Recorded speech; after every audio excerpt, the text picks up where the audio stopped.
भारत में रहने वाले पारसी समाज की कहानी किसी प्रेरणा से कम नहीं है। एक ऐसा समुदाय जो कभी अपनी मातृभूमि से पलायन कर भारत आया, लेकिन अपनी पहचान, परंपरा और संस्कृति को सहेजते हुए इस देश के विकास में अहम योगदान दिया। आखिर पारसी समाज की सफलता का राज क्या है? कैसे इस छोटे से समुदाय ने उद्योग, शिक्षा, विज्ञान और समाज सेवा में अपनी अमिट छाप छोड़ी? और क्यों इनकी संख्या भारत में घटती जा रही है? इनकी संस्कृति कैसी है? धार्मिक आस्थाएं और परंपराएं कैसे हैं? सब कुछ जानेंगे आज के इस वीडियो में। नमस्कार दोस्तों, मैं हूं राकेश राणा और 360 लाइव बूस्ट यूट्यूब चैनल पर आपका स्वागत करता हूं।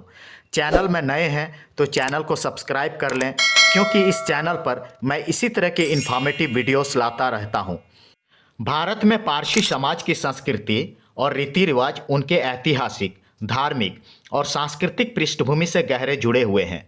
पारसी समुदाय मूल रूप से फारस, जो आज ईरान कहलाता है, से लगभग 8वीं से 10वीं शताब्दी के बीच आया था और यह समुदाय जरथुस्त्र धर्म यानी जोरास्ट्रियनिज्म का पालन करता है। 8वीं से 10वीं शताब्दी के बीच फारस में इस्लाम के प्रसार और जोरास्ट्रियन धर्म के अनुयायियों पर बढ़ते धार्मिक उत्पीड़न के कारण पारसी समुदाय ने अपना देश छोड़ने का निर्णय लिया। उन्हें अपनी धार्मिक स्वतंत्रता और संस्कृति को बचाने के लिए सुरक्षित स्थान की आवश्यकता थी और इस प्रक्रिया में उन्होंने भारत की ओर पलायन किया। भारत में पारसियों के आगमन की भी एक दिलचस्प कहानी है। पारसी समुदाय सबसे पहले दक्षिण गुजरात के संजान नामक एक छोटे से शहर में पहुंचा। एक लोक कथा के अनुसार जब पारसी लोग संजान पहुंचे तो वहां के राजा जादव राणा ने उनसे पूछा कि वे उनके राज्य में क्यों आए हैं। राजा ने शुरुआत में उन्हें अपने राज्य में बसने की अनुमति देने से इनकार कर दिया, यह कहते हुए कि उनका राज्य पहले से ही लोगों से भरा हुआ है। पारसी नेताओं ने इसका उत्तर एक प्रतीकात्मक उदाहरण देकर दिया। उन्होंने एक गिलास दूध में चीनी मिलाकर दिखाया कि कैसे चीनी दूध में घुलकर उसे मीठा बना देती है, वैसे ही वे भी समाज में घुल मिलकर उसे समृद्ध करेंगे। तब राजा ने उन्हें 3 शर्तों पर बसने की अनुमति दे दी। वे शर्तें थीं, नंबर 1 कि वे स्थानीय भाषा गुजराती अपनाएंगे, नंबर 2 वे कभी हथियार नहीं उठाएंगे और नंबर 3 पारसी स्त्रियां भारतीय पोशाक पहनेंगी। और तब से पारसी समुदाय भारत में आज तक रह रहा है। चलिए अब जानते हैं इनके प्रमुख रीति रिवाजों के बारे में। सबसे पहले धार्मिक मान्यताएं और पूजा विधियों की बात करें तो पारसी समाज अग्नि को पवित्र मानते हैं और इसे अपने धार्मिक केंद्र में स्थापित रखते हैं।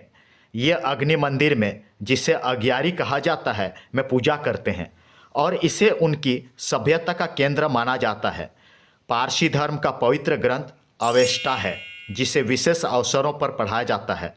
नवजोत संस्कार एक धार्मिक दीक्षा संस्कार है, जिसमें युवा पारसी बच्चों को उनके धर्म में दीक्षित किया जाता है। इसमें बच्चों को सद्र और कश्ती पहनने की परंपरा शुरू की जाती है। अब जानते हैं पारसी विवाह के बारे में। पारसी विवाह समारोह में दूल्हा दुल्हन को पुरोहित द्वारा विशेष मंत्रों से आशीर्वाद दिया जाता है। समारोह में दूल्हा दुल्हन के चारों ओर धागा बांधकर फेरों की जगह परिक्रमा की जाती है। पारसी शादियों में दूल्हा दुल्हन सादगी और पारंपरिक परिधान पहनते हैं। दुल्हन पारसी साड़ी पहनती है और दूल्हा पारंपरिक पारसी पोशाक, दागला और फेटा पहनते हैं। विवाह साधारण तरीके से होते हैं और मुख्यतः धार्मिक होते हैं। अब जानते हैं पारसी समुदाय के अंत्येष्टि या अंतिम संस्कार के बारे में। पारसी समुदाय अपने मृतकों का अंतिम संस्कार करने के लिए डकमा का उपयोग करते हैं। डकमा, जिसे टावर ऑफ साइलेंस भी कहा जाता है, एक ऐसा स्थान है जहां पारसी अपने मृतकों को गिद्धों और चीलों को अर्पित कर देते हैं। यह प्रकृति के प्रति उनके सम्मान को दर्शाता है, क्योंकि यह प्रक्रिया इकोलॉजिकली बैलेंस बनाए रखने में सहायक मानी जाती है। आधुनिक समय में कुछ पारसी समुदायों ने पारंपरिक रीति रिवाजों के साथ साथ अन्य विकल्प भी अपनाए हैं, जैसे कि दाह संस्कार या कब्रिस्तान में दफन करना। चलिए अब जानते हैं पारसी त्योहारों के बारे में। पारसी समुदाय का मुख्य त्यौहार नवरोज है, जो पारसी नववर्ष को मनाया जाता है। यह बसंत के आगमन का प्रतीक है और इसे बड़े ही हर्षोल्लास के साथ मनाया जाता है। इस दिन पारसी विशेष पूजा, परंपरागत परिधान और घर की सफाई कर सजावट करते हैं। दूसरा मुख्य त्यौहार जोरास्ट्रियन पैगंबर दिवस मनाया जाता है।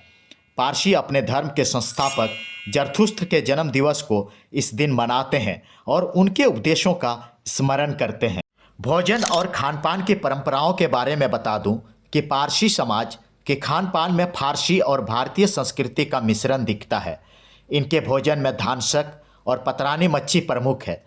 धानसक एक प्रकार की दाल और मांस के साथ बना हुआ भोजन होता है तथा पतरानी मच्छी पत्ते में लपेटी मछली का व्यंजन होता है। त्योहारों और विशेष अवसरों पर पारसी लोग मिठाइयों का आनंद भी लेते हैं। अब जानते हैं पारसी समाज का भारत में योगदान और उनकी विशेषताओं के बारे में। भारत में पारसी समाज ने समाज कल्याण, शिक्षा, उद्योग और कला के क्षेत्र में विशेष योगदान दिया है। टाटा ग्रुप यानी जमशेदजी टाटा, जो फादर ऑफ इंडियन इंडस्ट्री कहे जाते हैं, नुसीरवानी वाडिया, जो बम्बे डाइंग कंपनी यानी वाडिया ग्रुप के मालिक, आदि गोदरेज, जो गोदरेज ग्रुप के प्रमुख हैं, तथा साइरस पूनावाला, जो वैक्सीन किंग ऑफ इंडिया के नाम से जाने जाते हैं, ने भारत के अर्थव्यवस्था में अहम भूमिका निभाए हैं।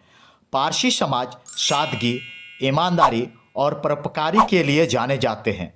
इस समाज ने भारत को जो लेगेसी और वैल्यूज़ दिए हैं वह भारत के लिए मील का पत्थर है।